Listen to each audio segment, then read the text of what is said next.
खुशी खबर देले राज्य सरकार एणिकी सरोगासी पितृत्वर मिलिब 15 दिनर छुट्टी। राज्य सरकार सरोगासी पितृत्व छुट्टी व्यवस्था करिसेंती।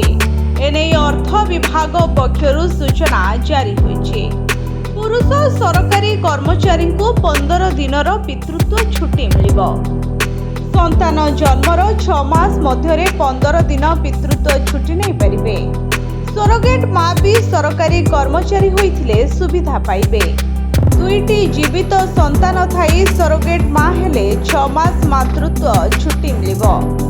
अर्थ विभागर विज्ञप्ति अनुसार जड़े राज्य महिला कर्मचारी जदि 2 रु कम जीवित संतान थाई सरोगेट माँ हुंती ताहले से 180 दिन मातृत्व छुट्टी पाइबाकू योग्य विवेचित हेबे। एबे संपृक्त महिला कर्मचारी को सरोगेसी अधिनियम 2021 धारा 4 ख प्रदत्त शर्तगुड़िक पूरण करने पड़िब। सेहिपरि जो महिला कर्मचारी 2 रु कम जीवित संतान थाई कमिशनिंग मदर हेले से 180 दिनर मातृत्व छुट्टी पाइबाकू योग्य हेबे। कमिशनिंग मदर अर्थात जड़े जैविक माता जी अन्य जड़े महिला गर्भरे भ्रूण प्रतिरोपण करने पाई निज डिंबाणु व्यवहार करती बोली सरकार पक्षरु जारी विज्ञप्ति रे उल्लेख रही।